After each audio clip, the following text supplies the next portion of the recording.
Hey, it's Tom from Tom's Tunes. We've got this 1987 Riviera Cruiser, 20-foot boat with a 16-foot deck. We popped the hard top off, which is over here, just so you can see inside the boat a little bit better. That'll be reattached when we're done.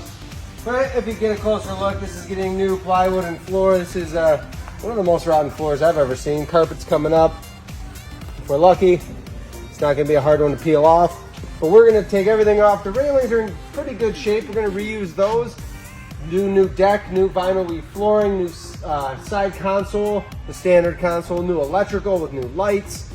This boat is gonna have the same old style railings, but new deck, new vinyl, better for fishing, and no worry about the electronics or lights working for this summer. We're gonna get to tearing this bad boy down.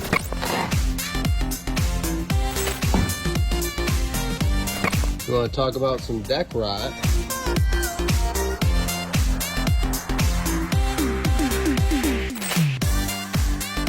New plywood's going to be real nice on this boat.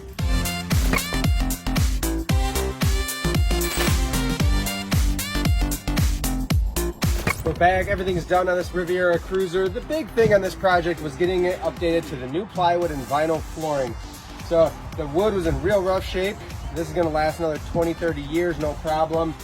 We reinstalled the fishing seat pedestals that were in here, and then we added the standard console with that blue-gray charcoal accent panel.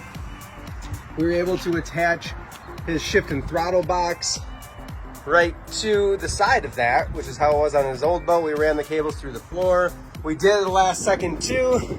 Customer seats, when he tore them out, were in real rough shape. So we installed a premium 55-inch bench with an armrest on each side. This boat is ready for the water for this season with those updates in the flooring and the plywood to bring that structure back where it needs to be.